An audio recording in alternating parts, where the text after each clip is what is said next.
Hola, bienvenidos a esta sesión en la que vamos a platicar de la eficiencia de la ingeniería o cómo hacer que su equipo de desarrollo de software sea más productivo. Y para ello tenemos la presencia de dos grandes expertos, Fausto de la Torre, quien es director de nube, plataformas y modernización empresarial de ThoughtWorks en Europa, y con Marcelo de Santis, director de negocios digitales de la misma organización ThoughtWorks, con quienes vamos a explorar muchos temas y, entre otros, la inteligencia artificial generativa. Así que quédese con nosotros.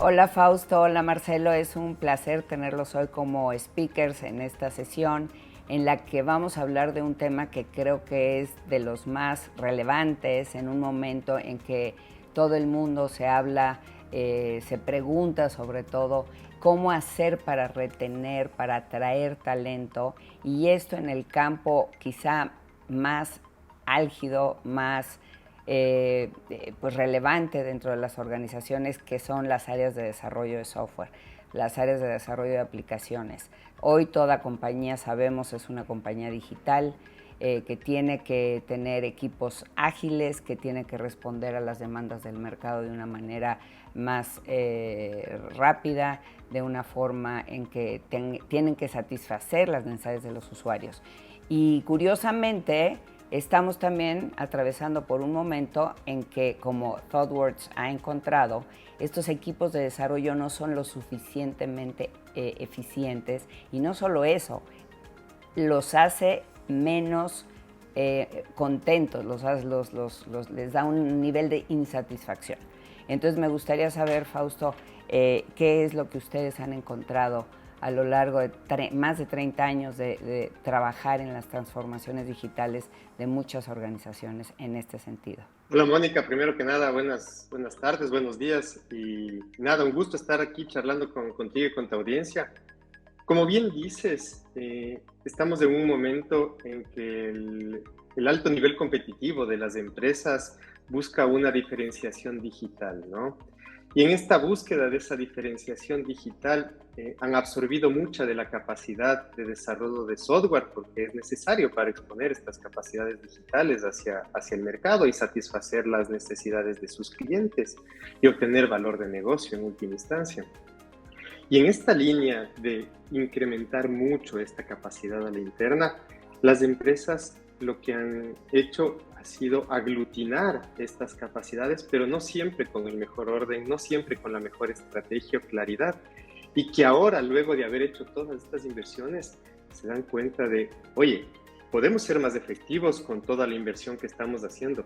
En realidad, el retorno de la inversión está en la medida en la que le estábamos planificando o no. Y a eso se suman los factores que tú decías de, aparte de esto, la capacidad interna, el talento que es necesario para desarrollar estas capacidades, también ahora mismo puede elegir dónde irse, ¿no? Y si no está contento en un lugar, se va a ir al otro. Y más allá del retener a la gente por retener, es buscar también esas eficiencias que nos ayuden a eliminar el desperdicio.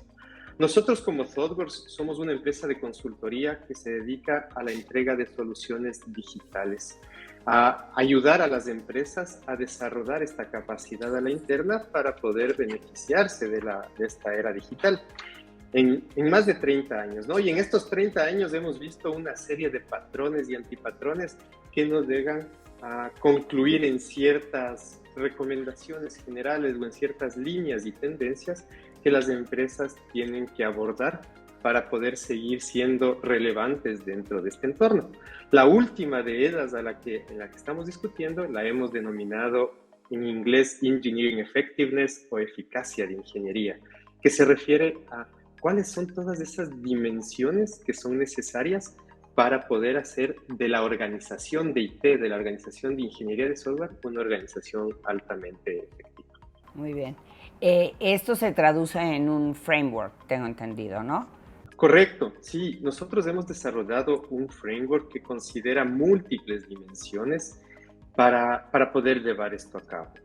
Dentro de estas dimensiones, lo primero es decir que lo pensamos desde un punto de vista holístico, pero también modular, ¿no? Donde se pueden aplicar las diferentes directrices por módulos, pero sin perder esa visión holística.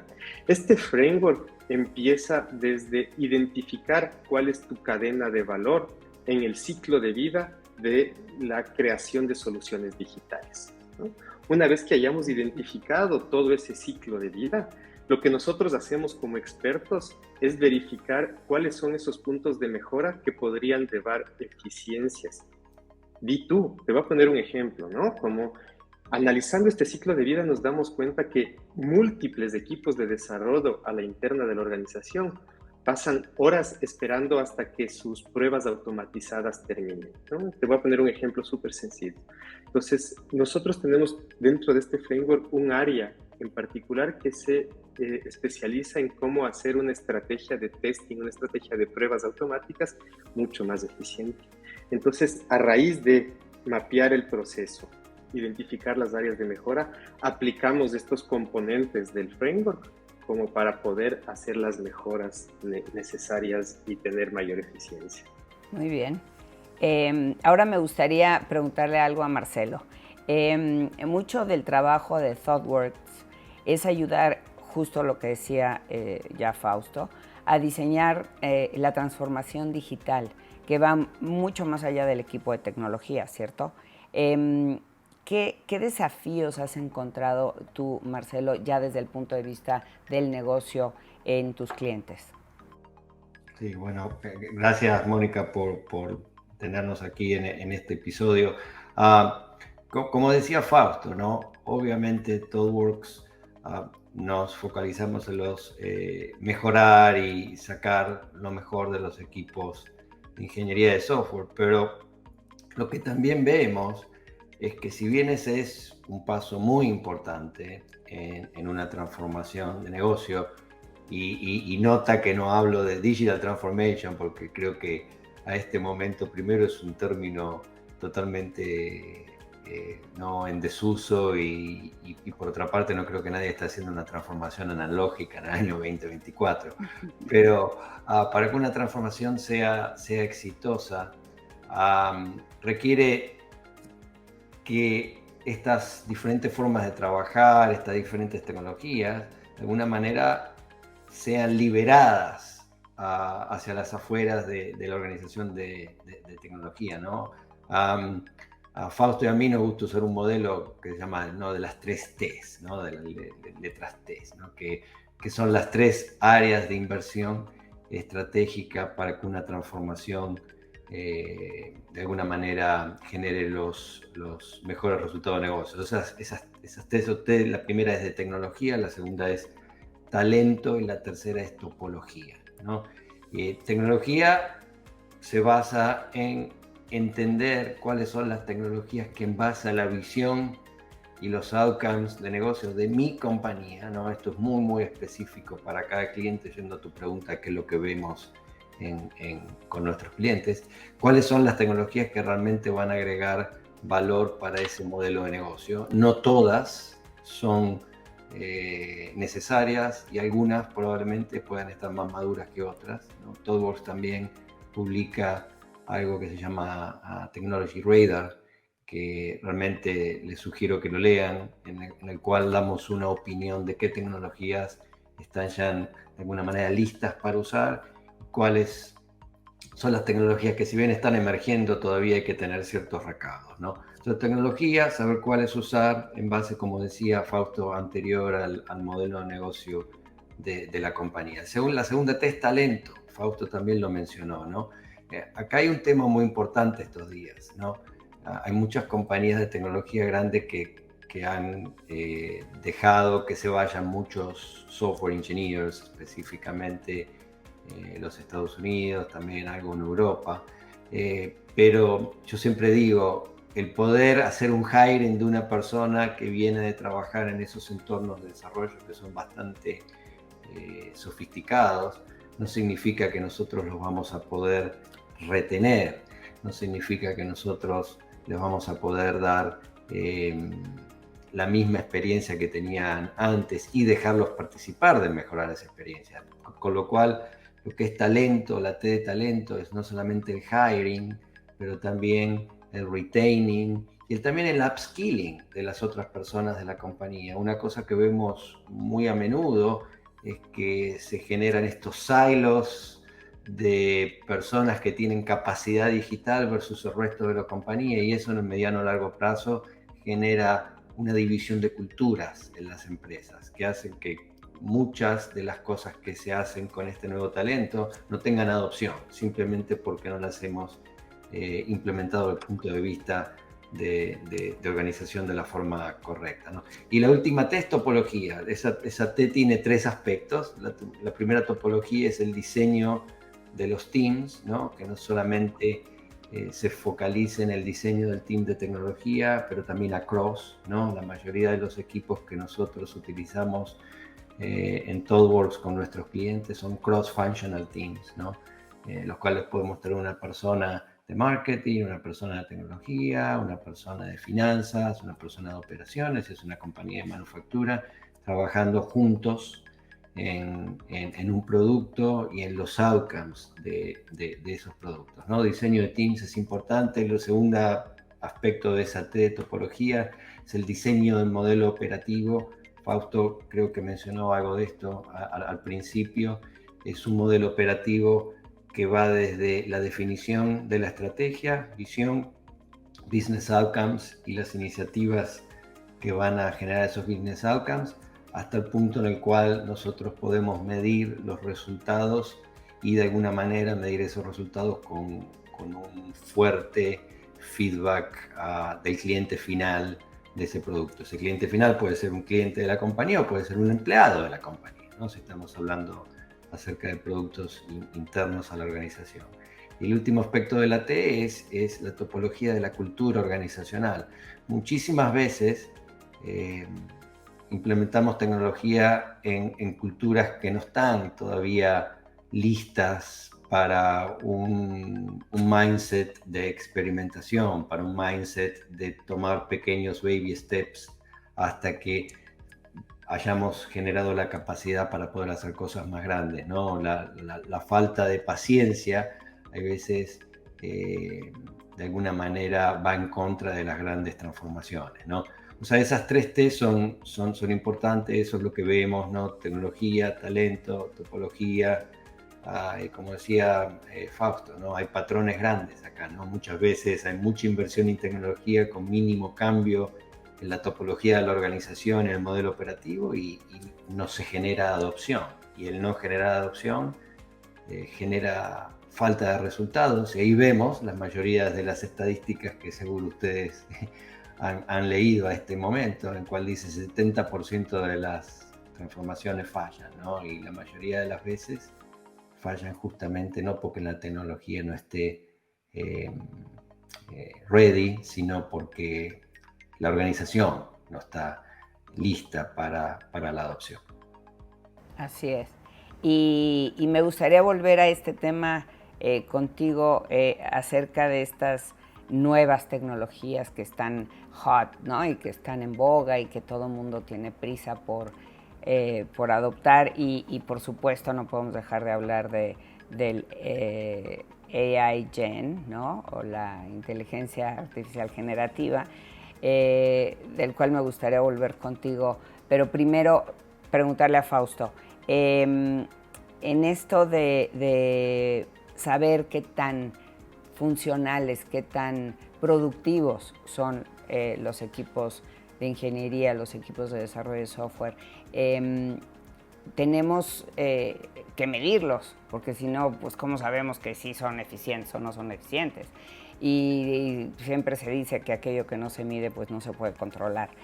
Ustedes han encontrado a lo largo de estos años que solamente el 30 al 40% del tiempo de un desarrollador se dedica a crear funcionalidad.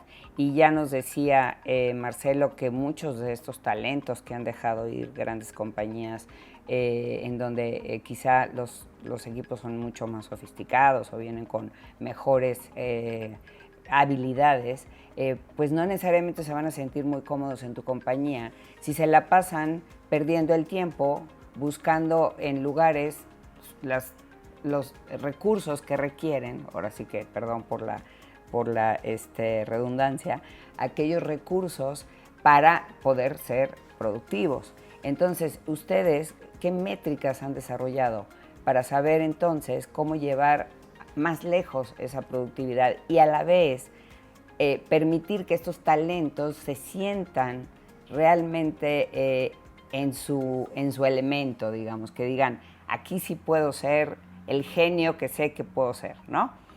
Un poquito es supongo que el sentimiento. Entonces, cuéntanos un poquito, Fausto, cuáles son esas, así muy rápidamente, herramientas que ustedes aplican. Correcto, Mónica. Este tema de la productividad es bien interesante, ¿no? En todos los años que yo estoy dentro de la industria de desarrollo de software, desde que era estudiante se trataba de medir la productividad, ¿no? Y la productividad por productividad. ¿Cuántas líneas de código genera un desarrollador? Era una medida de productividad. Pasamos a un tema un poco más ágil y cuántos puntos, story points dentro de la nomenclatura de las tendencias ágiles también. Y así una serie de cosas que hemos tratado de hacer como industria para poder medir esa productividad. El hecho es que medir la productividad en estos ambientes es complejo, ¿no? No siempre es factible y no es equiparable tampoco de un equipo a otro, incluso dentro de la misma organización. ¿Qué fue lo que nosotros hicimos? Dar un paso atrás, ¿no? Es decir, ¿para qué queremos mayor productividad? ¿Por qué las organizaciones están requiriendo mayor productividad? De ahí nos dimos cuenta de 4 propuestas de valor súper claves, ¿no? La primera es porque los costos de ingeniería están altísimos, ¿no? Desde la contratación de talento hasta lo que ese talento puede estar haciendo a la interna. Tú mencionabas del 30-40% se pasan desarrollando funcionalidades nuevas y el 60%, ¿qué? ¿No? Entonces, hay un espacio de mejora sustancial que si somos más productivos vamos a poder abaratar los costos o utilizar esa capacidad en otro tipo de cosas. Asimismo, vemos que las empresas quieren mejorar la productividad, como tú bien mencionabas y como Marcelo apuntaba, para poder retener el talento y que no cueste esa rotación de personal tanto. También las empresas están ansiosas de mejorar la productividad por tener mayor competitividad y acelerar los ciclos en los cuales pueden experimentar. Y por último, mejorando la productividad van a poder tener mejor previsibilidad de las cosas que se puede hacer a futuro. Entonces, bien, tú me decías cómo hemos encontrado este tema de la productividad. Por un lado, lo que nos trazamos es no medirla por medirla, sino medirla por el objetivo. Entonces, estos objetivos, como Marcelo mencionaba antes, vienen dados por la organización, por mi estrategia empresarial y qué es lo que quiero lograr. Una vez que nos hayamos dado cuenta de esto, pasamos a la siguiente, que es, ¿y ahora cómo podemos ser más productivos? Y volvemos a la misma pregunta. Pero en lugar de tratar de medir la productividad, lo que nosotros hacemos es generar un proxy lo suficientemente bueno hacia ser más productivo. Y eso es, si un desarrollador, una desarrolladora de software puede estar más enfocado, puede estar más tiempo enfocado haciendo nuevos features, haciendo nuevas características, implementando nuevos cambios en su aplicación, va a ser más productiva. ¿Y qué le resta a la productividad? Es el desperdicio. Y si es difícil medir la productividad, es muy fácil medir el despilfarro, es muy fácil medir el desperdicio y las oportunidades de mejora.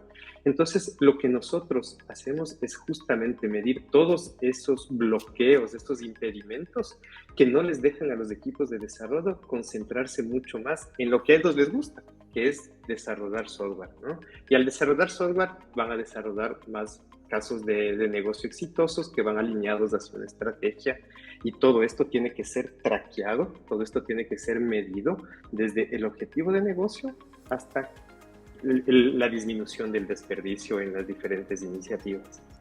Bueno, y ahora me gustaría volver al tema que tocó Marcelo en cuanto a la AI Gen o la inteligencia artificial generativa, que no podemos obviar y que seguramente muchos de estos talentos, ¿no?, dentro de las organizaciones de ingeniería, las organizaciones de desarrollo de software, pues ya están ávidos de utilizar o ya empezaron a hacer algunas pruebas.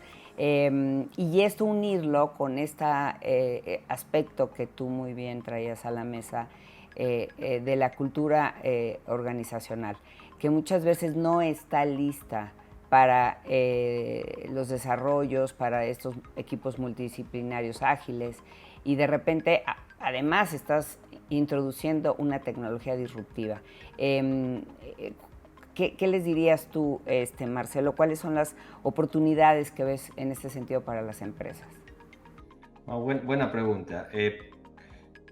En general, digamos, la respuesta corta sería que absolutamente creo que no hay duda que Generative AI puede transformar, y yo personalmente creo que va a transformar y agregar valor a la mayoría de los workflows de cualquier industria, ¿no?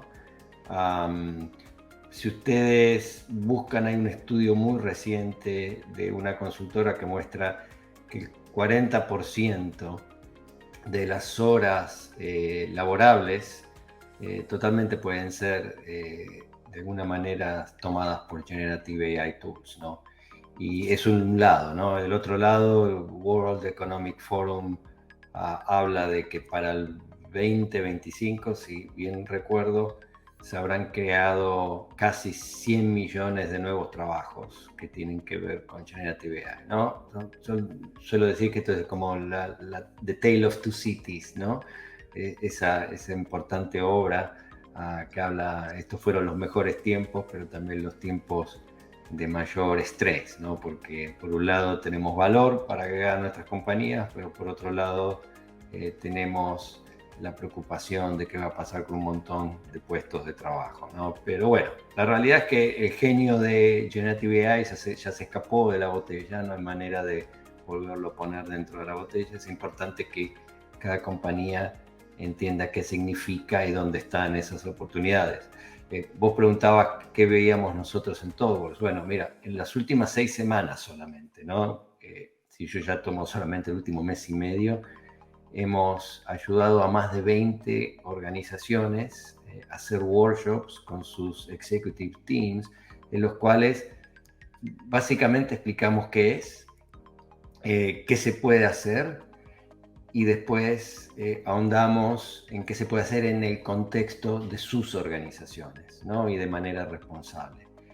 Siempre se encuentran oportunidades, obviamente, siempre hay cosas que no hay que tener vergüenza de copiar de otras compañías similares en la misma industria, pero también se reflejan capacidades que las organizaciones todavía no existen, ¿no? Yo sigo insistiendo que Generative AI no va a solucionar el problema de que muchas compañías todavía no han tomado control de sus datos, ¿no? El año 2023 todavía no tienen idea de qué datos tienen, dónde los tienen, qué calidad son esos datos. Acuérdense, ¿no? Los datos malos dentro de Generative AI van a seguramente resultar en resultados bastante nocivos en algunos casos para las organizaciones. Con lo cual el mensaje es el siguiente, yo no creo que hay que esperar, no soy de los que la industria creo que hay que pausar esto, creo que hay que experimentar, creo que hay que hacerlo con responsabilidad. Hay muchísimas cosas que no se saben de Generative AI y Large Language Models, por lo cual esa experimentación, repito, tiene que ser responsable. Pero creo que cualquier ejecutivo de cualquier compañía debería tomar su leadership team, sentarse en una sala, entender qué es, cómo usarlo y cómo usarlo dentro del contexto de su organización. La última cosa que digo es, los empleados de las compañías tienen Generative AI en sus mobile phones. Es casi a veces ridículo pensar que el cambio no va a venir, en vez de ser top-down, va a ser más bottom-up que top-down, ¿no? Con lo cual, para aquellos que lideramos compañías es importante entender esto y tomar esa energía y al punto anterior, el punto de vista de cultura de organización, generar el espacio para que esa experimentación se desarrolle, ¿no?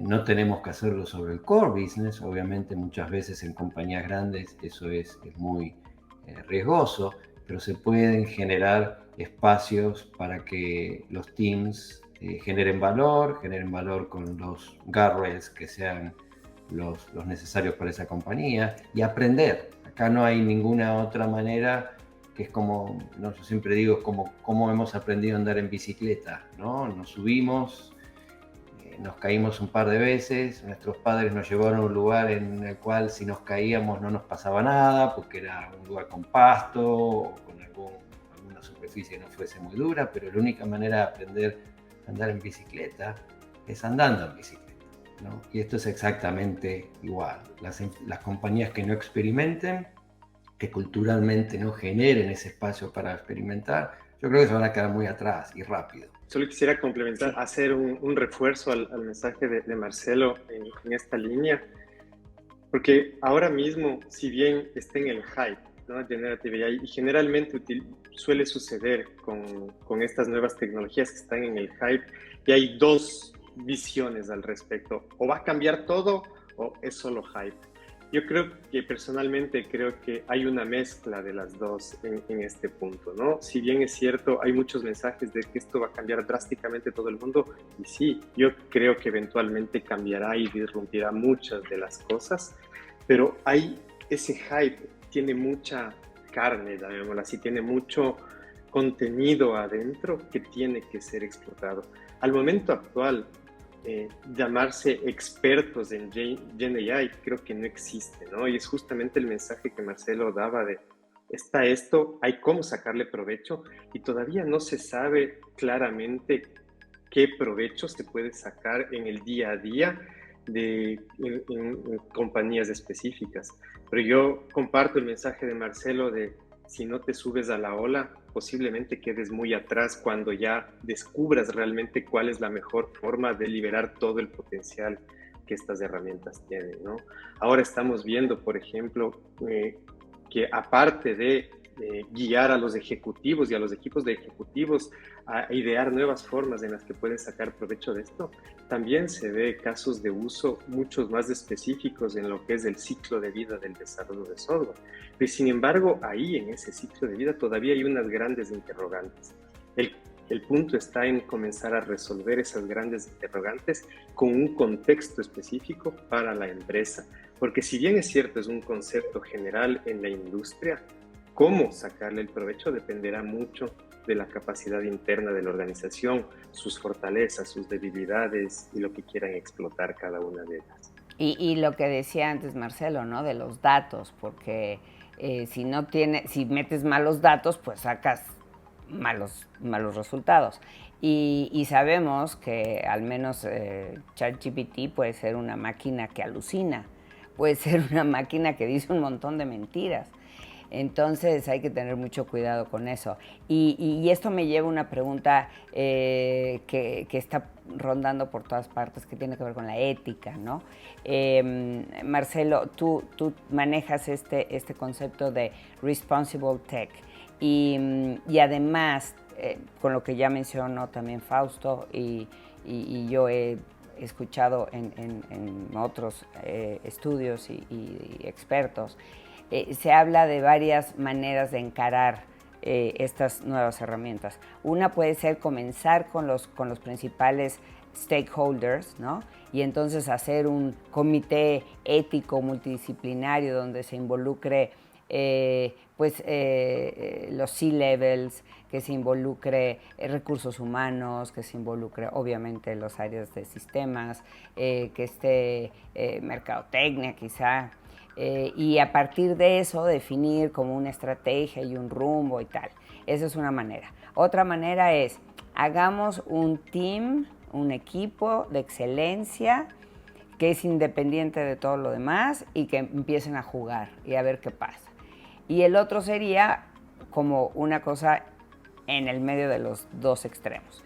Veamos, ¿no? de empezar a hacer pequeñas pruebas en algún área del negocio muy particular, y hagamos estos pequeños ejercicios con ciertos, digamos, en un sandbox quizá, y de ahí partamos a ver qué sucede y si nos vamos a equivocar, pues como dicen, equivoquémonos rápido y no a muy alto costo.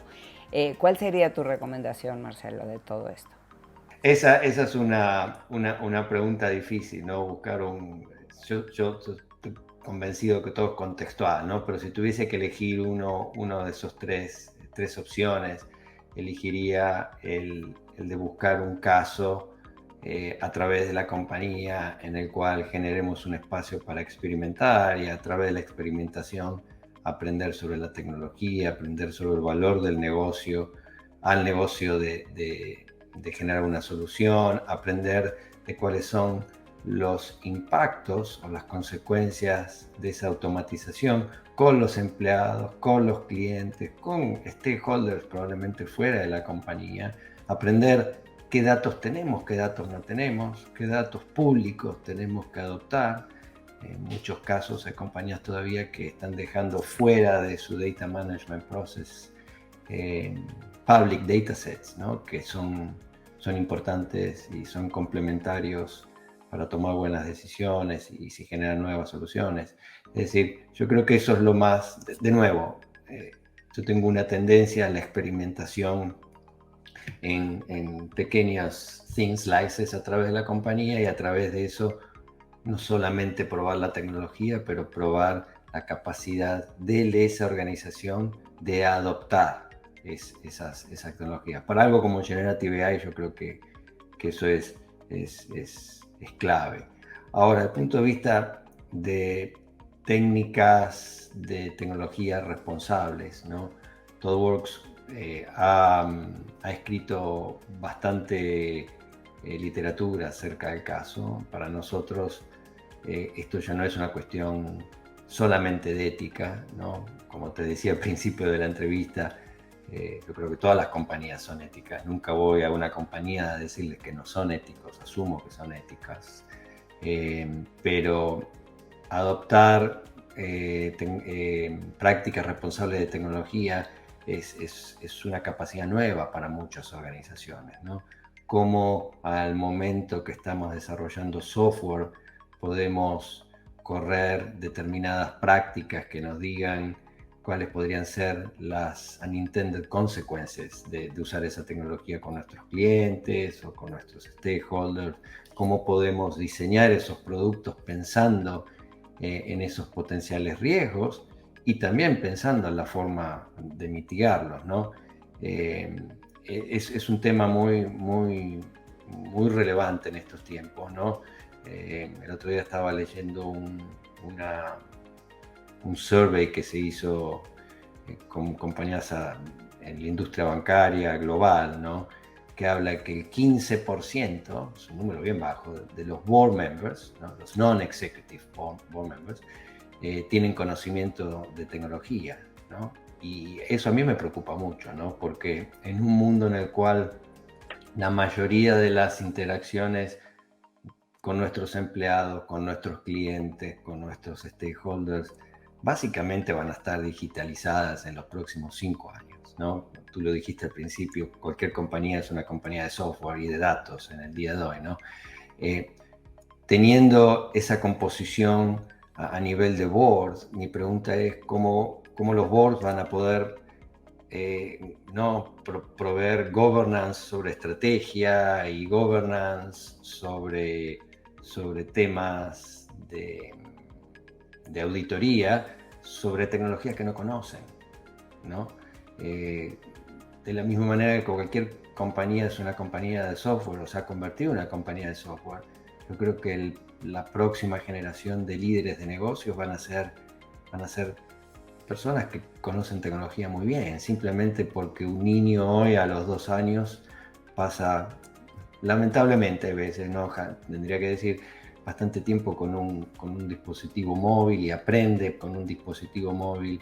Es decir, cuando ese niño llegue a una posición de liderazgo en una compañía, va a tener barreras de adopción de tecnología y de digitalización totalmente diferentes a las que tengo yo hoy, ¿no? Después de varios años y de varias compañías. Pero ese es el punto, ¿no? Adoptar prácticas responsables de tecnología no es una cuestión ética solamente, es es una cuestión de negocio. Y yo creo que es una cuestión de brand equity para las compañías. El día de mañana, si yo veo que una compañía no maneja éticamente mis datos, las interacciones que tiene conmigo, si no me deja ver qué tipos de algoritmos usan para decidir cosas, probablemente yo a esa compañía no le compre. Y ese es el punto, ese es el punto que hay que empezar a discutir ahora. Bueno, y sí, como bien dices, Marcelo, esto es obligado para cualquier ejecutivo, esté o no en el board, sea o no sea parte de la estructura de tecnología, saber de qué estamos hablando, cuando menos a un nivel muy macro, ¿no? Y yo quiero recordarles, porque se trata de que esto sea totalmente interactivo, que nos manden sus preguntas. Para eso tienen en la plataforma el área de Q&A, de preguntas y respuestas. Ya han empezado a llegar algunas, pero queremos muchas más para que esto se enriquezca. Yo espero poder hacer muchas de las preguntas en las que ustedes estén interesados, pero seguramente que ustedes saben más que yo de este tema. Así que, por favor, manden sus preguntas. Vamos a dejar espacio al final suficiente para poder responder a la mayoría de ellas. En caso de que no sea así, seguramente Marcelo y Fausto podrán responderlas posteriormente vía mail o a través de una cita. Entonces, por favor, sigan mandando sus preguntas. Y bueno, una vez hecha esta aclaración, este aviso de casa, me gustaría continuar con un tema que ustedes manejan muy bien y que tiene que ver con todo lo que hemos estado hablando. ¿Cómo hacemos para que estos desarrolladores se conviertan en élites? Ustedes que han medido el desperdicio, como bien dice Fausto, es más fácil medir el desperdicio quizá que la productividad. ¿Cómo hacemos para que además de hacer adopción de tecnologías disruptivas, ellos se puedan sentir tan cómodos y tan productivos que se conviertan en una élite dentro de las organizaciones? Empiezo yo y luego quisiera que me complemente Marcelo. Desde una perspectiva, es esto de convertirse en élites, ¿no? Nosotros hemos visto que más allá del individuo élite, los equipos élites son los que consiguen mejores resultados, ¿no? Mucho se habla dentro de la industria de los programadores o los programadores 10X, ¿no? Los 10X, que son mucho más rápidos que cualquier otra persona y demás.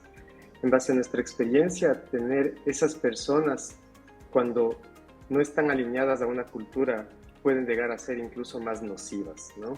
Entonces, lo que nosotros buscamos es empoderar equipos, es crear equipos altamente eficientes en lugar de concentrarnos únicamente en los individuos. Para poder crear estos equipos altamente eficientes hay que estar conscientes del entorno en el que ellos se desenvuelven. Marcelo comentaba algo al principio de la entrevista. Decía que dentro de la tecnología, las topologías y el talento, pueden haber tecnologías que en la industria estén en boga, pero que las organizaciones no estén listas para recibir. Asimismo, hay prácticas que no pueden incorporarse dentro de las empresas de un momento a otro, sino hay que saber contextualizarlas y saber cuáles son las más importantes para comenzar por ahí, ¿no?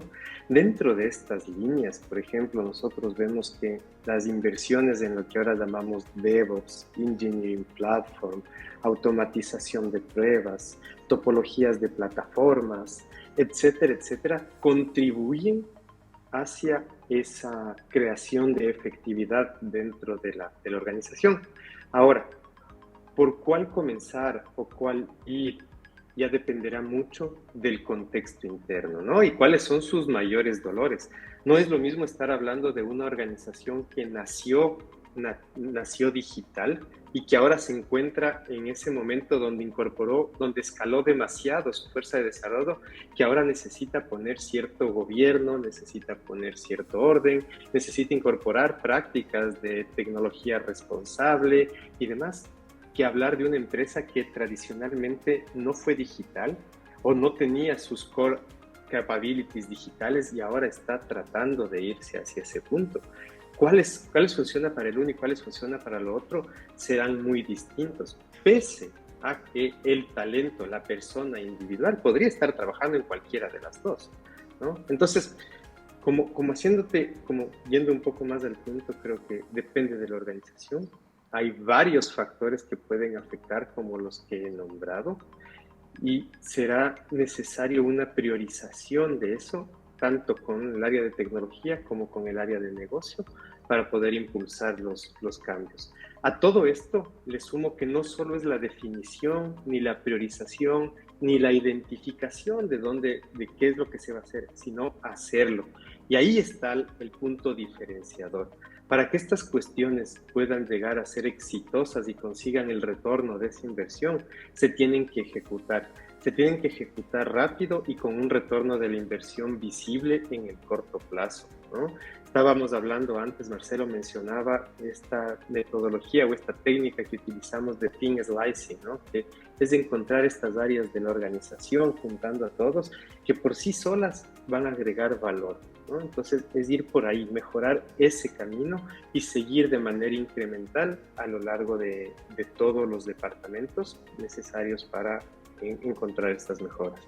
Eso significa que ThoughtWorks trabaja muy de la mano con áreas a lo largo de la organización, es decir, no nada más en la parte vertical de sistemas, sino en equipos multidisciplinarios, con el board, con los C-levels, y que ustedes encuentran esos dolores y dónde es donde deberían de invertir para producir esos outcomes adecuados que tienen que además tienen que forzosamente añadirle valor al negocio y en ese sentido satisfacción a los clientes. Entonces, ThoughtWorks trabaja a nivel de toda América Latina. Sí, bueno, ThoughtWorks es una empresa global. Tenemos presencia en 18 países alrededor del mundo, con más de 12,000 colaboradores a la interna. En Latinoamérica tenemos clientes desde Canadá hasta Tierra del Fuego y tenemos presencia en varios países también de la región, ¿no? En Latinoamérica, en Norteamérica, acá en Europa también y bueno, en Asia y Australia también. Ok, y en tu experiencia, ¿qué tanto, por ejemplo, en nuestros países de la región latinoamericana estamos avanzando o estamos madurando en este sentido de las eficiencias dentro de los equipos de desarrollo? Yo creo que seguimos en ese camino de mejora continua. Si me preguntas, bueno, he estado ya 10 años dentro de mi carrera profesional, los últimos 10 años he pasado acá dentro de ThoughtWorks. Y el momento que se veía allá en el 2013 versus el momento que se vive ahora es completamente distinto, ¿no? Tú hablabas y decías, me preguntabas si ThoughtWorks está en varias áreas de la organización o solo en tecnología. Estamos efectivamente en varias áreas de la organización y ese creo que ha sido uno de los cambios más radicales que he evidenciado en estos últimos años. Tecnología ha pasado de ser el centro de costes, en donde se busca reducir a más no poder el costo de sus operaciones, a convertirse en un aliado estratégico realmente del negocio, ¿no? Nosotros hablamos que ahora tecnología está en el núcleo del negocio. Y es por esto que Marcelo también hablaba, no es una transformación digital, quizás hablar de una transformación digital ahora ya no tiene relevancia, es una transformación de negocios con tecnologías digitales, con tecnologías industriales. Hay una serie de componentes en los que venimos a transformar nuestros modelos de negocio. Y para poder hacerlo es necesaria la incorporación de múltiples actores en la toma de decisiones desde la estrategia hasta la toma de decisiones y ejecución en la operación. ¿Para qué? Para poder retroalimentar constantemente a una estrategia de negocio que está apalancada en la tecnología digital, ¿no? Entonces ese ha sido el cambio más evidente, más palpable que se ha visto en estos últimos años. Y Latinoamérica está yendo hacia allá. Algo interesante que sucede en Latinoamérica versus otras partes es que a veces podemos ver qué es lo que se avecina. y tomarlo con mucha más preparación, ¿no? Y eso creo que es lo que también ha sucedido muchas veces en nuestra región. Muy bien, pues muchísimas gracias, Fausto. Antes de pasar a las preguntas, porque ya nos queda poco tiempo y no quisiera, tenemos muchas preguntas ya y no quisiera que se quedaran sin responder. Marcelo, un penúltimo apunte que quieras dar como una gran conclusión de lo que hemos estado hablando. Bueno, no, yo creo que Fausto ha resumido muy bien la charla, ¿no? Yo lo único que puedo agregar que el talento que existe en Latinoamérica es único, no perdamos la visión sobre ese punto. Muchas veces uno siente que el talento de una región es mejor que el otro, el talento de Latinoamérica está al mismo nivel que cualquier talento global y como dijo Fausto, nosotros tenemos presencia global y sabemos lo que estamos diciendo en ese sentido. Yo creo que el segundo mensaje es aquellos que están del lado de software engineering, este es el mejor momento para estar en la carrera de tecnología. Creo que los últimos 20 años es el mejor momento porque la cantidad de disrupción y oportunidad que hay está limitada solo por de alguna manera, el interés de cada uno de nosotros de liderar un cambio, ¿no? Si nosotros solamente nos vemos como software developers, vamos a tener un outcome. Si en nuestra mente nos vemos como aquellos que transforman negocios, como decía Fausto, probablemente el outcome y el valor que generemos para nuestras organizaciones sea bastante diferente. Entonces la invitación que les hacemos a aquellos que están en la industria de tecnología es que se vean como diseñadores de nuevos negocios. Están diseñando los negocios del futuro, las interacciones de cliente del futuro, las experiencias de empleado del futuro, y que lo hagan con responsabilidad, ¿no? Nosotros somos, los tecnólogos somos los que estamos generando todo ese tipo de cosas, hagámoslo de forma responsable, no le podemos echar la culpa a nadie, no nos podemos quejar, luego la responsabilidad es nuestra, la oportunidad es nuestra también. Muy bien, muchas gracias, Marcelo. Y si están de acuerdo, entonces comencemos con la sesión de preguntas y respuestas para seguir con este tema que a mí me apasiona muchísimo porque, como tú bien dices, estamos en el mejor de los momentos o estamos en el de los momentos más estresantes de la historia, ¿no? Pero como sea, hay que afrontarlos, así que sin miedo al cambio.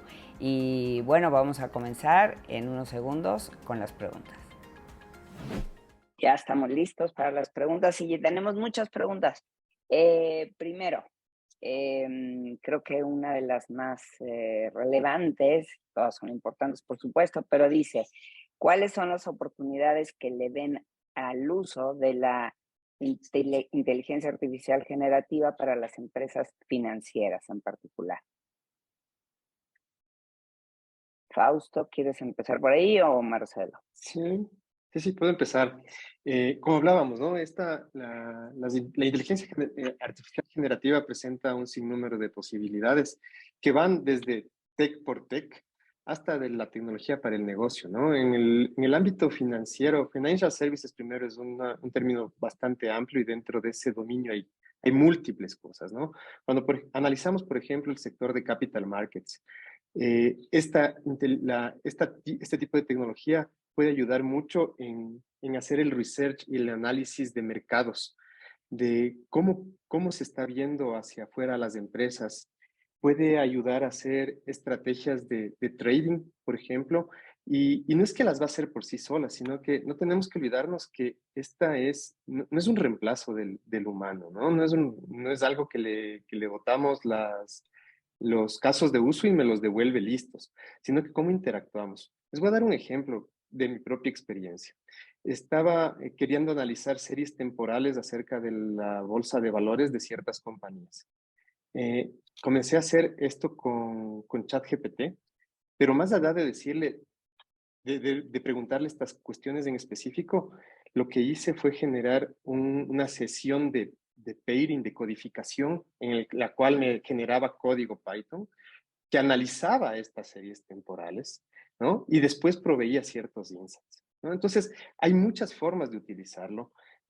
Otra que podemos ver es el típico del customer service, ¿no? O sea, para poder responder preguntas comunes que tienen los usuarios en la banca de retail, por ejemplo, ¿puedo acceder a un préstamo? ¿No? ¿Qué tipo de cosas tengo que tener en cuenta para hacer este tipo de inversiones?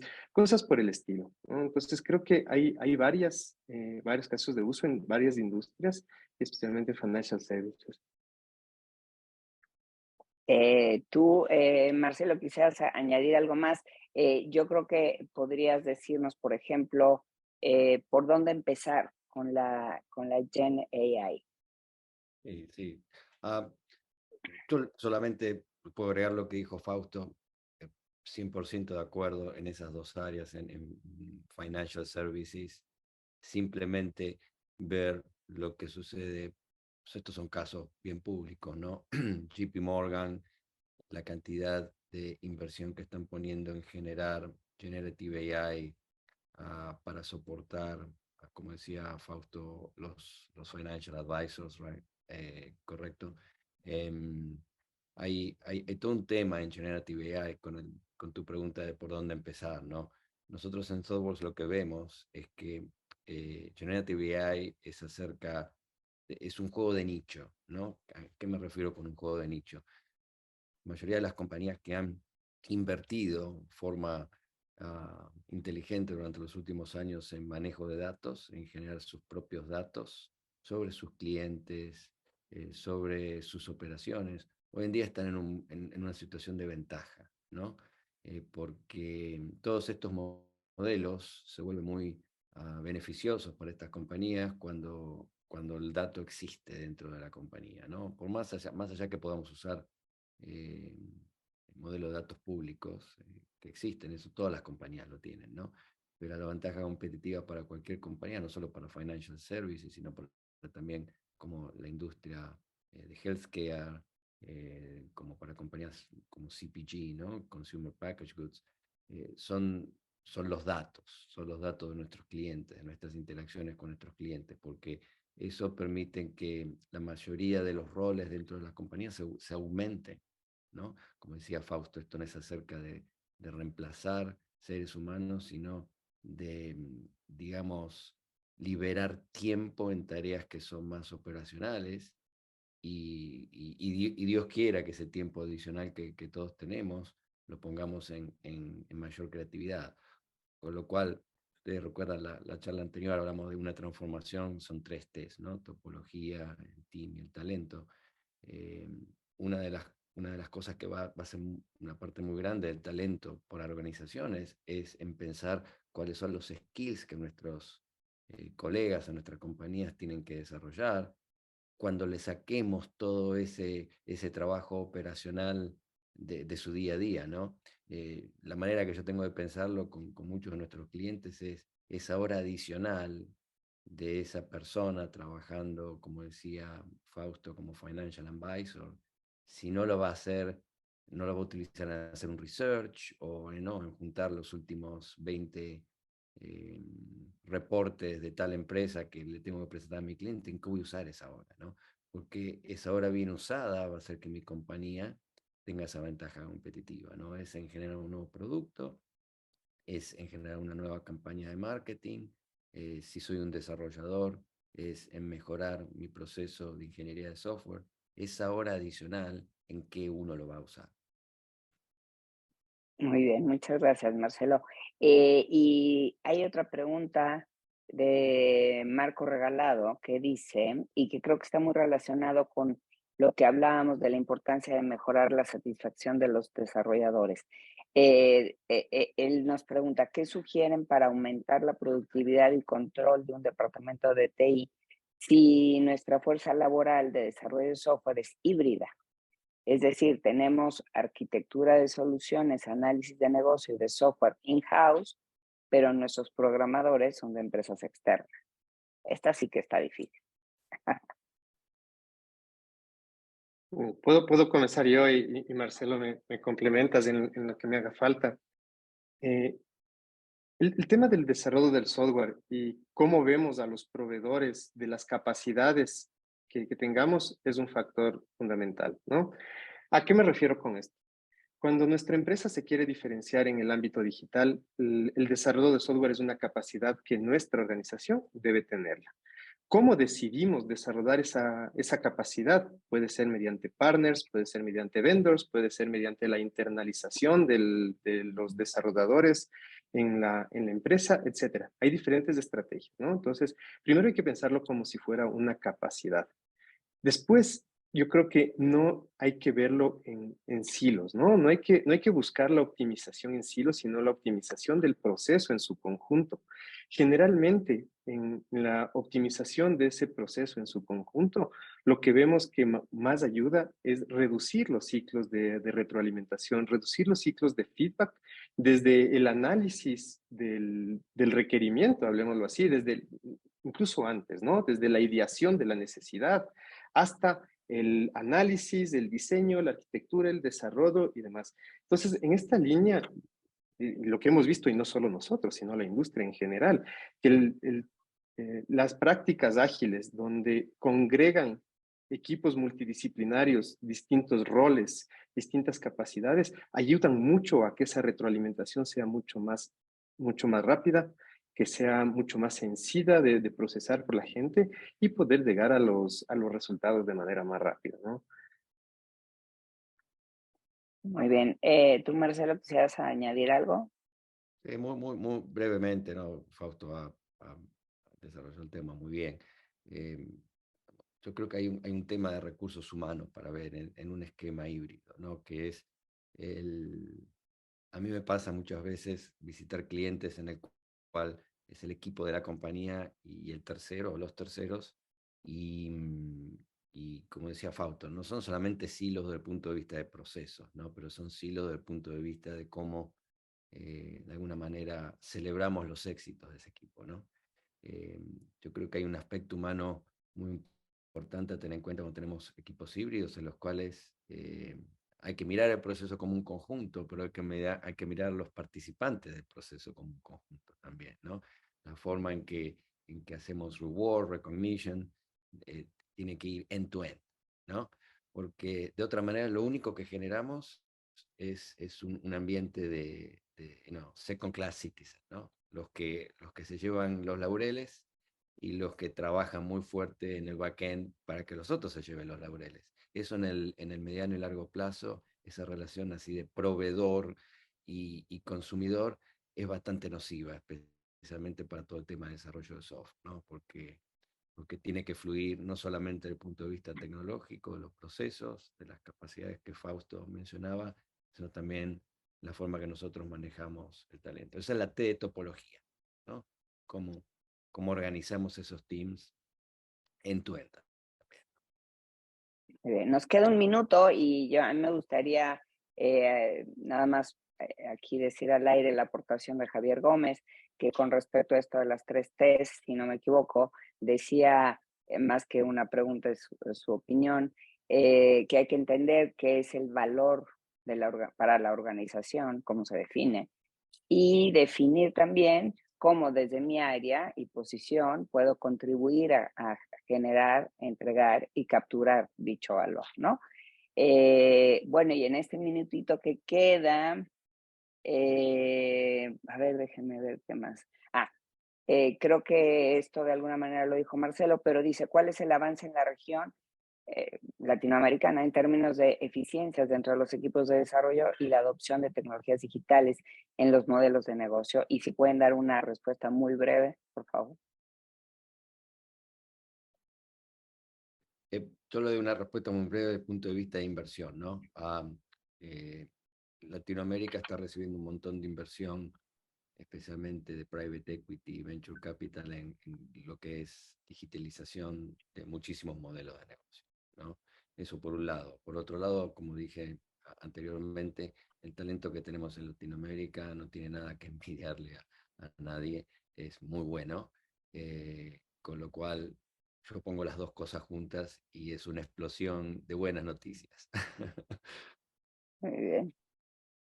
Fausto, un Sí, yo creo penúltimo, porque que espero que tengamos otra oportunidad de charlar.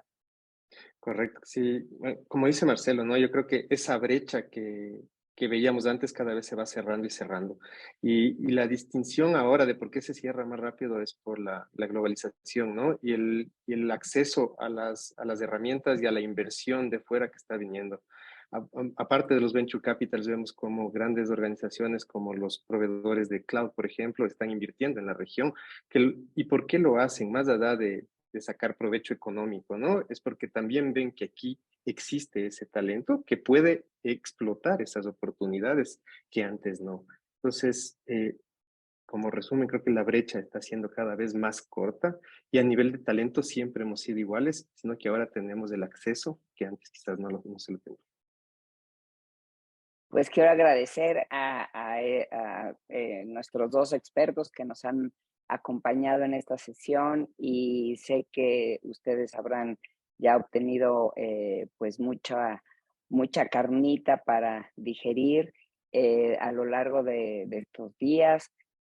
Más adelante estará disponible la sesión para que puedan descargarla desde nuestro sitio IT Masters Mag y agradezco de verdad a ThoughtWorks por su confianza para la realización de esta sesión y esperamos verlos muy pronto, ya sea con ThoughtWorks o en otra de nuestras IT Master Sessions.